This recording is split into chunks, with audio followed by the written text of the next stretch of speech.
about once every long human lifetime, we basically reshape our outer world of politics, infrastructure, and usually in violent organized conflict. And the fourth turning is that process.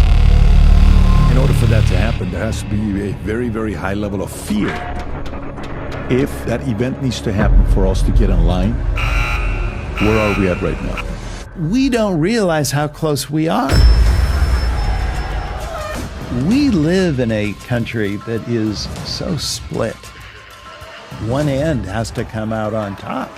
They either have to separate each other, but I don't see any example in history where they peacefully separate. Or they are scared straight into agreeing because we have bigger problems outside. There's no way that's going to happen. This is the cycle. People don't understand how history works. These things happen and they force us to do things even that we don't like.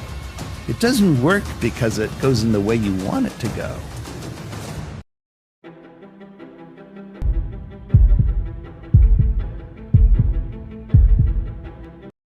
Half Americans are skipping summer vacation right now due to financial challenges.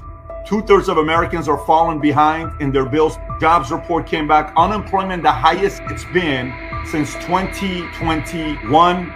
The average wedding today is $30,000. When I saw that article, I said, there's no way that's the average wedding for a Middle Eastern. That's the average American wedding. You can probably save $170,000 if you marry an American versus a Middle Eastern. This doesn't apply to everybody. People are feeling stuck in their jobs. Bosses are starting to worry. What's this story all about? Companies like McKinsey, Synchrony Financial, and Exact Sciences are implementing strategies such as increased mobility budgets, job swaps, and role expansions to combat feeling of being stuck and provide new experiences for employees. McKinsey's goal is to help staffers gain a more global understanding of the world by working in different cities or countries. Voluntary turnover within companies have decreased from 17% in 2022 to 12% in 2023, leading to fewer internal moves and promotions. This has resulted in lower regrettable turnover and fewer opportunities for career advancement, causing frustrations amongst employees. Companies like Allstate are prioritizing internal recruitment by setting up career-focused conversations and creating tools to see open projects within the company. This strategy aims to fill more roles internally, with Allstate increasing its internal hires from 45% to 60%, showing that the company values employees' career progression. Tom. This is the unintended consequence of work from home, and let me paint the picture for you. People working from home could not have those dozen conversations with your boss a week that were mentoring opportunities. Hey, look, I got this halfway done. What are your thoughts on that? Can you give me a few pointers to finish this up? All of that is off the table because you're just on a Zoom with your team to get something done. So you've turned yourself into a remote robot, not a member of a team. Now companies are coming back saying, hey, we want to develop the people inside and do internal hires to promote them. But some of these people we don't have good visibility to. Some of these people really haven't developed. And so companies right now, we've seen a lot of layoffs this year, not as much as a year ago and 2 years ago, but layoffs are coming. And what companies want is the best of the best. They're talking about we need to expose people to the fact that, hey, there's a promotion you could get. Why don't you mentor with me a little more and aim yourself for that promotion? You're a good quality people. Companies want to keep the best, yet the work from home and everything has allowed some of the good people who made the bad choice to stay working from home, didn't get the visibility to the boss. And so now this is unintended consequences coming home to roost. You know, the whole concept of people feeling stuck in their jobs. Do you know the average amount of jobs someone works in their lifetime? The answer is 12. So 12 different jobs. The average job is about 3 to 5 years. So you're going to plan on working for 50 years. The name of the game is figuring out where you want to be long term. You know, there's a difference between having a job versus having a profession. That's the difference between being a jack of all trades versus being a specialist. I've been at my company in the financial services world for 18 years.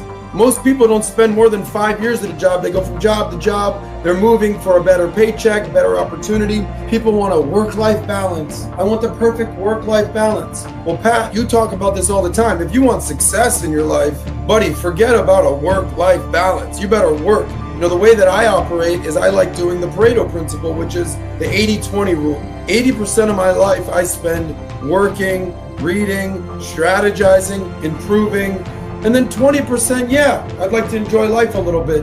But if you want to have success in your life, if you want to find meaning in your life, you got to work your tail off. Last point, they say, should you follow the passion or should you follow the money? Well, neither. Follow what your talent is, what you're good at. If you double down at that, the money will come, and you're also going to get passionate about it because you're good. Because they say that competence will turn to confidence. This whole conversation about turnover and regrettable turnover and people feeling stuck. If you follow what you're good at, the rest will fall into place. Yeah. So, for me, I think a big part of this is the company's fault. So, for example, parents, I can't get my kids to read. How do you make them read? I don't even understand and relate to what you mean you can't get your kids to read. What do you mean you can't get your kids to read? Right now, if you saw my daughter come behind me and walk past over here, I don't know if you saw that or not, is because she's reading the book right now, and she gave me a report after she read the 20 pages. Why did she do that? None of the benefits of the day she gets until she reads. What are the benefits? Playing outside during the summer, going in the pool. You get zero benefits unless if you read a book. Now, you may say that's extreme. That's your problem. That's not mine. That's my vision of what I want to do. But when I'm sitting there and I'm having conversations with my kids and I'm enjoying the conversations, when they're pulling up stories that I didn't even know about, did you know such and such person in 1850 did this? Did you know this person? I'm like, wow, that's pretty interesting. I didn't know that. How'd you learn that? Oh, I read it in this one book. So opportunities expand for your children the more well-read they are with the material. Guess what, Mr. and Mrs. CEO? If you say, don't worry about it, work from home. You don't have to read. You don't have to do this, babe. You don't have to do that. You're raising people that have limited in their opportunities. So you're running a corporation. You're like, oh, don't worry. I understand the work from home principle. These executives don't get it. These rich millionaires and billionaires don't get it. We understand we have families. All these guys care about is money, but I care about your mental health. I care about your emotional health. Give me a flipping break. You just destroyed their career. You wasted 4 years of opportunity for them. And now you're sitting around and saying, well, we are feeling stuck because bosses are starting to worry. No you're worried. You're worried because of the policies you came up with. Who told you that those were good ideas? Now you're paying the price for it. And these guys are sitting around saying, well, listen, I liked it. And by the way, even later on, sometimes when parents make a decision that kids like temporarily, when kids grow up, you know who they resent? The parents with low standards. Think about it. Sometimes you have a boss, you're like, man, this guy's so chill. I leave at 3:30. He doesn't say shit. I come in at 9:45. No one knows. He's like, he does one of these wink stuff. Don't worry about it. I got you. But you know what you just did? You just destroyed this guy's potential. You destroyed this guy's upside. Why would you do the wink manager? Because you're so concerned about having people like you. 5 years is gone. That's it. You lost 5 years. So if you got 40 years of running, 1/8 of it is wasted because you had a lazy ass boss with low standards. And a lot of these companies are experiencing that. And then the future potential of somebody is wiped out, thinking this was a good idea. Anyways, that's my thoughts when I think about stories like this, because I think it's the standard of the boss that's doing it. And they're hurting some of the people that maybe have a bigger vision and dream of what they want to do. Nearly half of Americans are skipping summer vacation due to flight costs. This is a Newsweek story. Nearly half Americans are interested in taking a summer vacation are not doing so due to rising air travel costs, with 44% citing expensive flights as the reason, according to a Newsweek poll by Redfield and Wilson Strategies. The consumer price index for airline tickets has increased by 25% over the past year, with an 18.6% jump in April alone. What? Rising fuel prices and operational costs, coupled with a supply-demand imbalance, are driving up airfares. Jesse Newgerton, CEO of Dollar Fight Club, stated fuel is one of the largest expenses for airlines, and as global oil prices have risen, these costs have been passed on to travelers. The poll shows that 50% of Republican voters and 43% Democratic voters are avoiding air travel this summer due to high costs. Cost of living increases are impacting travel plans, and 54% of those not vacationing citing high living costs. What does it have to do with Republicans? So 54% of Republican voters are skipping summer travel and only 43%. Does that mean Democrats are richer than Republicans, or does that mean Democrats are more irresponsible with their money than Republicans? Tom, what do you think? If you go down the split, Democrats are more willing to use consumer credit. There's multiple reports on this. There's some socio-demographic things in here, but there's three things that work here. Thing number one, we got 1.1 trillion in credit card debt, so people don't have the extra space on the credit cards. Number two, we've been talking about it, and people have been out there, there are the deniers. We're at a 25 to 30% cumulative inflation effect going back 3 years. That has made everything more expensive at home, so that point number three, when fuel is expensive and it's more expensive to fly this year than it would normally be, I don't have the credit card space, and my overall cost of living has kind of crushed me. So there's a cumulative effect here that people can't fly. And they ran the survey and they found out, I mean, if you look at it, 43, 54, that's not so far apart. It's basically half of America saying, I can't do it. And this is sad. This is Bidenomics. This is all coming home to roost here. And now we're seeing, what is it happening? It's happening with people that can't afford to buy a house. And now it's people that can't afford to even take a vacation this summer. There's a couple different stories here. 2/3 of middle Americans say they're falling behind due to the cost of living. So on the surface, it's like, oh my God, 2/3 of Americans can't afford to pay their bills. They're living paycheck to paycheck. But if you unravel that a little bit, that 2/3 number of Americans hasn't deviated in decades.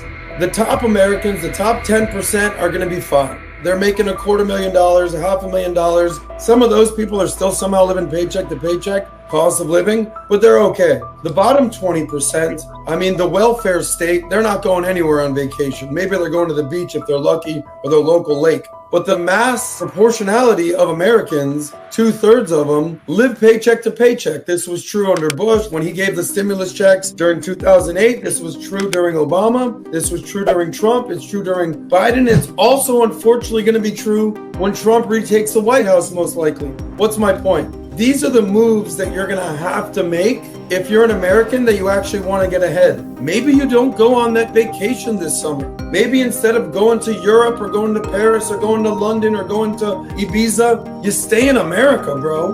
Go to Detroit, see what's going on there. Go to the hills in Michigan, go to the Great Lakes, check out California. So rather than your $5,000 vacation, maybe it's only $2,500. Maybe that $2,500 extra bucks, you pay off your credit card. Maybe you put that into a Roth IRA. Little moves like this will get you ahead. One little point, the flight that they talk about here, where they said 44% of Americans are citing flights as being too expensive. Dude, that's the tip of the iceberg. A flight might be $200, $500, $1,000. What do you think the hotel costs? Okay, so when you go and travel, the hotel's probably going to be triple the price collectively. So if your flight's $500, your hotel costs will probably be $2,000.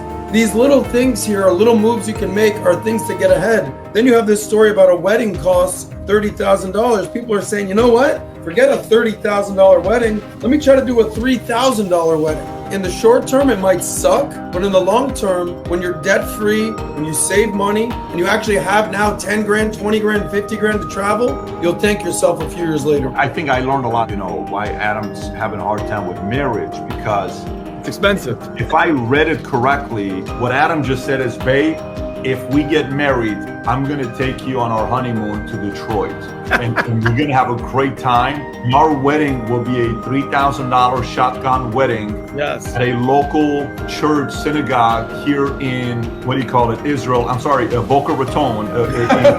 We're going to get married here. But think about it. All that money we're going to be able to save to be at elite Uber. I mean, maybe that's the dream he's selling. Can you imagine he's talking dirty to his girl? Dave, if you marry a guy like me, I'm going to take you to Detroit. Oh, hey. Ain't nothing wrong with Detroit Rock City, PBD. Yeah, I'm just saying, that's how you're selling the dream. Vinny, go ahead. What are your thoughts on this? I get it when you said this is under this president or that president, but if you think about it, this is not only a Republican conservative problem now. You even said Democrats are complaining. Let's point right at the problem. This is that Bidenomics. The economy is good. They keep BSing like they do every single day. The price of everything is up. Groceries, everything, gas prices, crime, every number, every metric of every single problem that we have is all going up. And I want people to point at it. These are just horrible policies. And I think if it was Trump, you actually think if Trump was in, this would be this out of control? I think not. I think it'd be the other way. What did the CEO of that cereal company say a couple months ago? He's like, hey, we know everybody's poor right now. Apple box of cereal for dinner. For breakfast and for dinner. Hey, guys, to hell with, candlelight dinner steak. Bring her to the house. Have some Fruity Pebbles. You can. All the prices are up. Everybody's complaining. Nobody's happy. And it's because we have an administration. Like, I'm not saying Biden anymore. I'm done saying that. We've all known forever it's not him making the decision. It's this administration. They know what they're doing. They're trying to ruin the freaking country. I call it for what it is. It's the policy. Everybody's pissed off at this one thing, and it's just nonstop. PBD, my question would be, how do you grapple with the story that you tell about make sure the young wolf in you takes care of the old wolf in you? So what do I mean? You know, you've been pretty open about when you first married Jen, you weren't buying her a lot of luxury things. You bought her a Kate Spade purse for $500. Now you're buying her whatever she wants. So what's the story there? You actually save more and pay attention to finances short term. Long term, you could do whatever the hell you want. Because I did that. Now I'm not going to take my girl to Detroit. I'll take her to Paris.